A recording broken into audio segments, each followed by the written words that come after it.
So I want you to imagine something for a second. Imagine creating this massive passion project with your best friends. Oh, yeah. Like a band or a movie or something. Exactly. You pour your heart into it, you put it out into the world, and you watch it just fail spectacularly. Right. Like selling exactly 13 copies, kind of failing. That is rough. Yeah, it is. But then fast forward 35 years, and you use cutting-edge AI technology to completely resurrect it from the dead. It's just such a wild contradiction. I mean, you have the absolute bleeding edge of artificial intelligence on one hand, and then just the sheer basement level of 1990s lo-fi slacker culture on the other. But somehow those two worlds just totally collided. It really did. And that collision is exactly what we are exploring on today's deep dive. So our source material today is this really revealing interview from the Daisy Glaze podcast. Oh, it's such a good episode. It really is.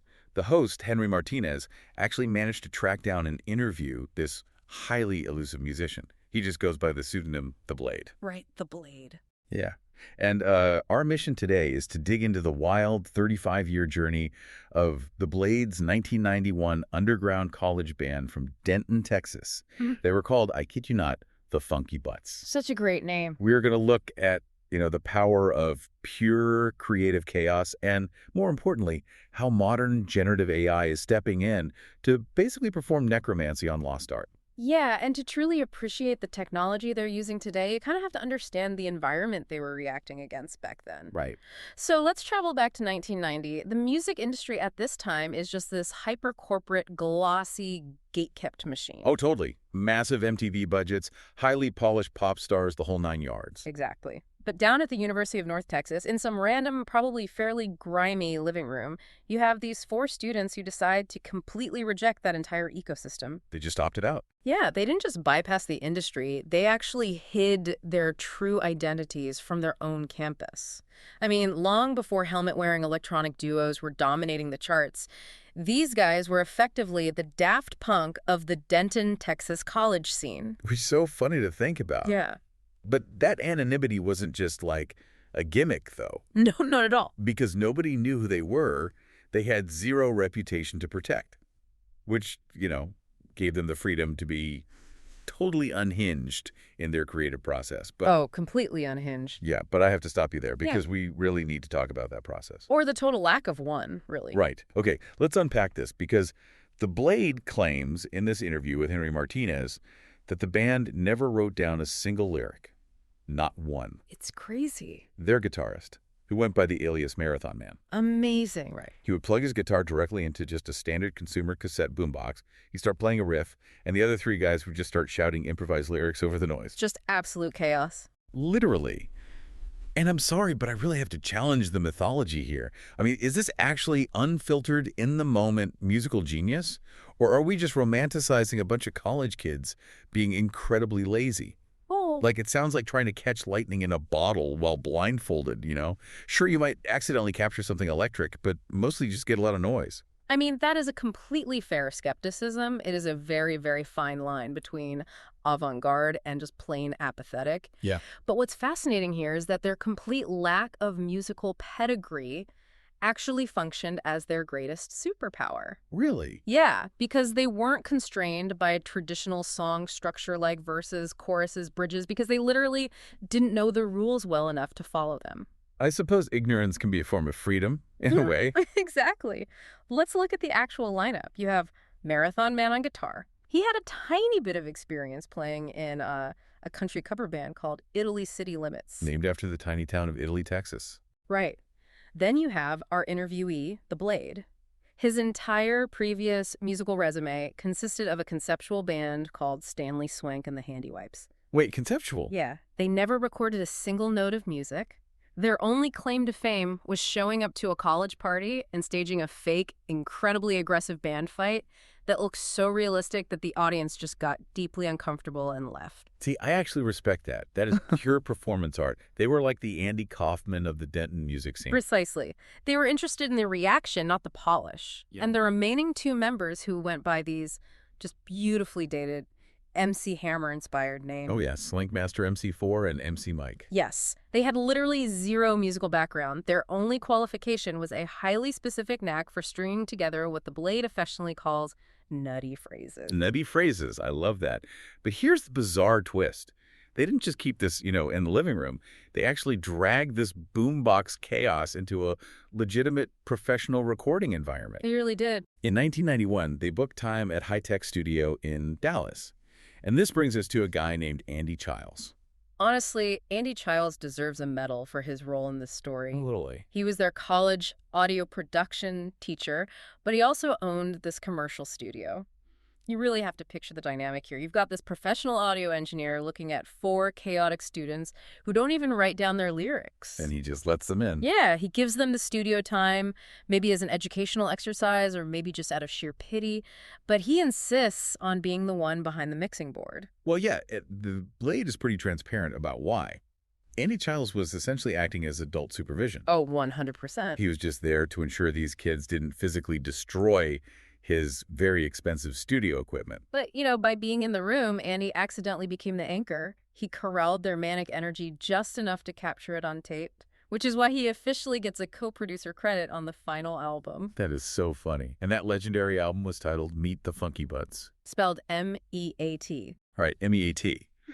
But despite the professional studio, despite Andy Childs and his adult supervision, the grand punchline of this entire musical endeavor is that they printed the album, released it to the world, and shipped exactly 13 copies. Total commercial silence. Just 13. Yeah. But the way the Blade frames this in the Daisy Glaze interview is just brilliant. He says that instead of their album going gold or going platinum, the Funky Butts went zinc. Went zinc. Yeah. That is honestly profound. Isn't it? It completely removes the sting of failure by turning it into like this obscure elemental tier. Yeah. But embracing that zinc status is what ultimately defined the music itself, because they knew absolutely no one was buying this. They had no commercial masters to serve. Right. When you are totally liberated from the expectation of success, you can put absolutely anything you want on the tape. Exactly. And that total lack of a filter is why the album's track list is so bewilderingly diverse. Here's where it gets really interesting. Yeah. Because if you look at the 12 original tracks, they are thematically all over the map. You have a track titled Borders. Now, Henry Martinez points out in the interview that today, a song called Borders sounds like it's going to be a highly charged political statement. Naturally. But the Blade clarifies it was written way before immigration was the dominant cultural wedge issue it is today. It wasn't political commentary at all. Yeah. The band was literally just catching buzzwords, floating in the ether, and shouting them into a microphone. It was more like a stream of consciousness reaction to the evening news rather than any sort of manifesto. Yeah. But then you look at a track like Frat Dudes, which is the exact opposite. It's this highly specific, raw, angry anthem directly targeting the toxic campus culture they were navigating every day at UNT. Right, so they pivot from random buzzwords to pinpoint anger. And then they pivot entirely into, like, daddiest comedy. Oh, yeah. There's a song called Billy's Lonely. Martinez asks the Blade to explain the deep meaning behind it, and the Blade flat out admits there is no meaning. None at all. The entire premise of the song is that a guy named Billy is desperately lonely. But the improvised lyrics explicitly and repeatedly mention that Billy hangs out with his good friend Francois. So logically, Billy cannot be lonely. Exactly. It's a paradox born entirely out of the fact that they were just making it up as they went along. That's amazing. But I think my favorite detail is their attitude toward ambition. They have a track called Dreams. It kicks off with these massive stadium rock, Eddie Van Halen-inspired guitar riffs from Marathon Man. Which are actually really good riffs. Right. And MC Mike improvises the first half, the Blade improvises the second half, and despite the soaring musical arrangement, the lyrics are entirely about giving up. It's so good. It is a cynical anthem actively telling the listener not to pursue their dreams. It perfectly encapsulates that early 90s Gen X slacker ethos. I mean, they were producing brilliant anti-success propaganda. Yeah. And their commitment to this zinc mindset was so complete that they had already conceptualized their follow-up album. They were going to title their second record, Let It Die. Which is such a beautifully dark piece Right. of classic rock symmetry. I mean, you have the Beatles with Let It Be, you have the Rolling Stones with Let It Bleed, and you have the Funky Butts closing out the Holy Trinity with Let It Die. It's honestly a tragedy they never actually recorded it. It really is. But honestly, the mythology surrounding the band is just as entertaining as the unrecorded albums. Take the name itself, the Funky Butts. Oh, this is great. 35 years later, no one actually knows the definitive origin. The band intentionally seeded three conflicting rumors just to confuse people. Because of course they did. Right. So the first rumor was that it referred to discarded marijuana cigarettes. The second was that it was a literal reference to their own physical posteriors. Naturally. And the third rumor was that the name meant absolutely nothing and was just a phonetic joke conjured out of thin air. And when he's pressed on the podcast, the Bleed refuses to break character. He still won't confirm which origin story is the truth. But the lore goes even deeper than the main band, because there was this entire secret subplot happening alongside these high-tech studio sessions. Marathon Man, the guitarist who actually knew how to play his instrument. From Italy City Limits. Right. He was quietly recording his own instrumental tracks on the side. Yes. He laid down 5 complex instrumentals that were ultimately left off the Meet the Funky Butts album. He later released them to absolutely nobody under the spectacular alias Dr. Box and the Electric Fish Sticks. I can't get over that name. That sounds like a fake band you'd see on a t-shirt in a 90s cartoon. It really does. But by all accounts, the music was incredible. The Blade describes Marathon Man as genuinely cooking on these tracks. Yeah. You have one called High Octane, which is this heavy Jeff Beck-inspired jam. There's a bluesy slide guitar track called MGD, which was explicitly written to honor Miller Genuine Draft Beer. Very on brand. Very. And then you have a track called Vinca Minor, which the Blade genuinely calls the most majestic rock instrumental he has ever heard in his life. But just like the original 13 cassettes, the Electric Fish Sticks tracks vanished. They were lost to the ether. The band members graduated, moved on, got day jobs, and the legacy of the Funky Butts was just buried. Which brings us to 2026, the 35th anniversary of the album. Yeah. And you, as a listener, might be thinking, okay, time for a reunion tour. Right. Dust off the boombox. But the Blade shuts that down immediately.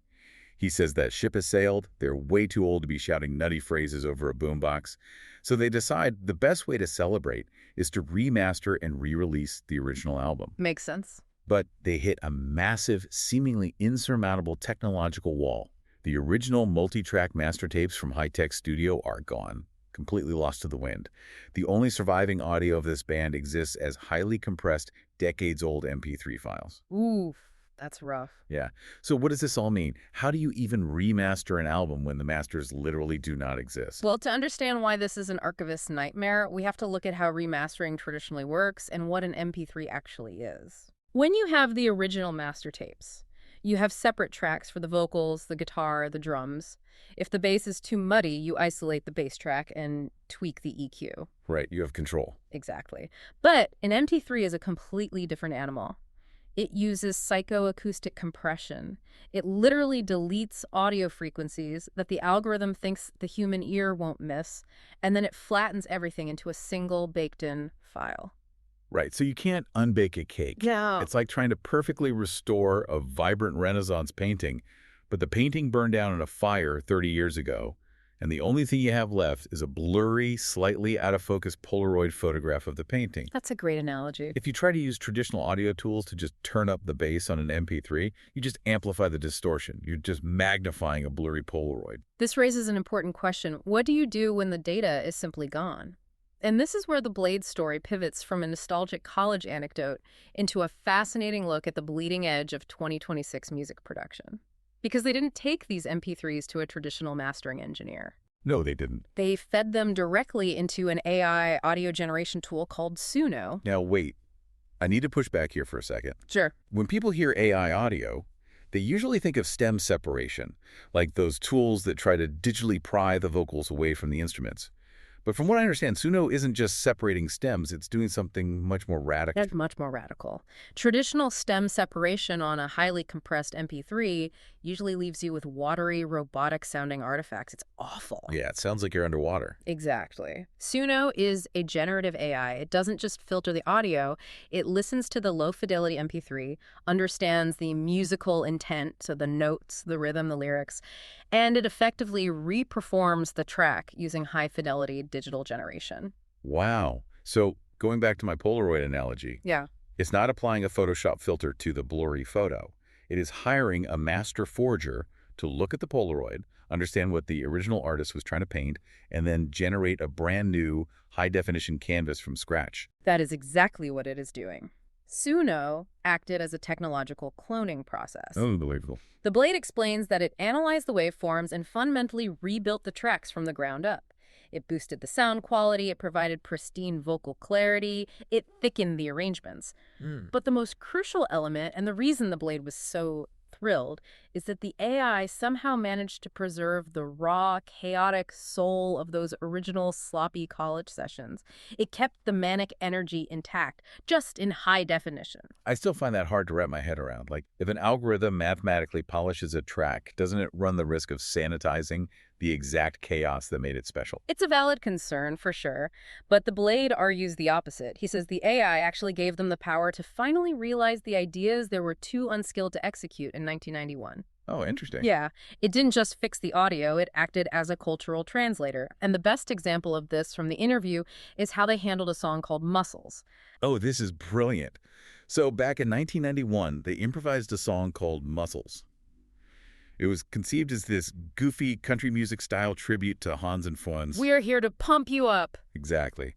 The iconic muscle-bound Austrian bodybuilder characters from Saturday Night Live. Right, a total staple of 90s comedy. Yeah. But as they are reviewing the MP3s in 2026, the Blade realizes a harsh truth. A modern audience has absolutely no idea who Hans and Franz are. The cultural reference point is completely dead. Exactly. If they just clean up the audio, the joke still lands completely flat. So what do? Because they are using generative AI, they aren't trapped by the original recording. They use Suno to completely reinvent the song for the present day. Which is wild. Yeah, they regenerated the track with updated lyrics and a modern context, completely translating the vibe of the 1991 joke into 2026. They even gave the new AI version the subtitle Gym Bros. It's fascinating. The AI isn't just an audio restore. It's a time machine that updates the zeitgeist. And this technology also allowed them to finally correct history. Because they could generate cohesive, high-fidelity audio, they took those 5 lost instrumentals from Marathon Man's side project, Dr. Box, and the Electric Fish Sticks, and they finally integrated them into the main album. Which is so cool for Marathon Man. Definitely. They took the 12 original songs, sprinkled the 5 lost instrumentals throughout the track list, and created a massive, cohesive 17-track listening experience. And the Blade points out in the interview that the 17-track count is incredibly deliberate. Oh, yeah. It perfectly matches the exact track count of the Beatles' Abbey Road. It's just perfect. From the planned Let It Die album to mirroring Abbey Road, their obsession with classic rock symmetry remains absolutely undefeated 35 years later. Absolutely undefeated.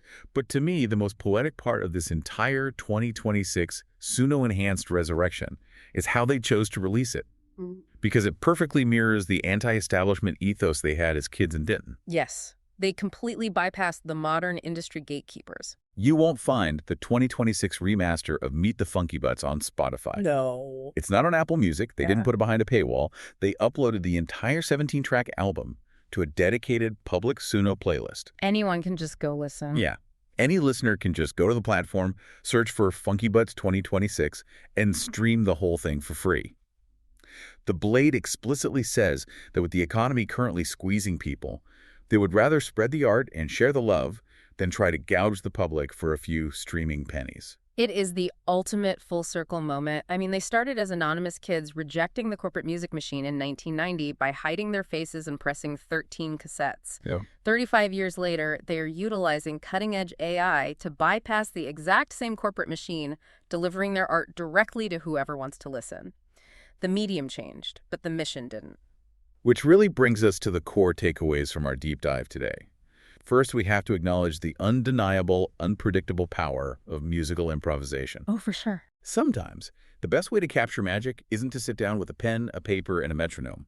Sometimes, you just have to turn off the analytical part of your brain, flip on a boombox, and let the chaos flow. Yeah. And second, we've learned that legacy is entirely subjective. You can pour your heart into a project, release it to the world, and sell exactly 13 copies. You can proudly tell people that your project went zinc. Went zinc. But if the art was authentic, and if it meant something to you and your friends, that legacy isn't dead. It can survive quietly for decades, just waiting for the right moment and the right tools to resurface. And third, the sheer reality that modern technology can perform miracles on what we thought was lost media.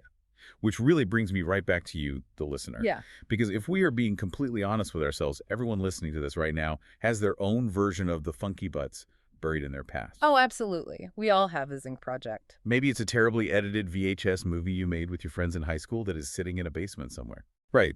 Maybe it's a half-written sci-fi novel trapped on an old floppy disk, or a messy garage band recording that makes you cringe with embarrassment every time you think about it. The story of the Blade, Andy Childs, and the Denton, Texas scene proves that those forgotten, messy pieces of our past do not have to stay buried. No, they don't. The generative tools we have access to today can breathe entirely new life into them. And that leaves us with one final, slightly provocative thought to mull over. Lay it on us. If a generative AI tool like Suno can take a rough, improvised, poorly recorded cassette tape-like, a literal, flattened MP3 file of college chaos, and mathematically rebuild it into a polished, 17-track Abbey Road-style listening experience, Yeah. where exactly does the original human magic end and the machine's algorithmic polish begin? Does the artificial intelligence fundamentally change the nature of the art you created, or does it simply peel back the layers of bad audio to reveal the masterpiece that was hiding in the noise all along? Because if a machine can take 13 copies of absolute failure and turn it into an immortal digital resurrection, maybe it's time you go dig up that old passion project of yours. You never know what a little modern magic might reveal.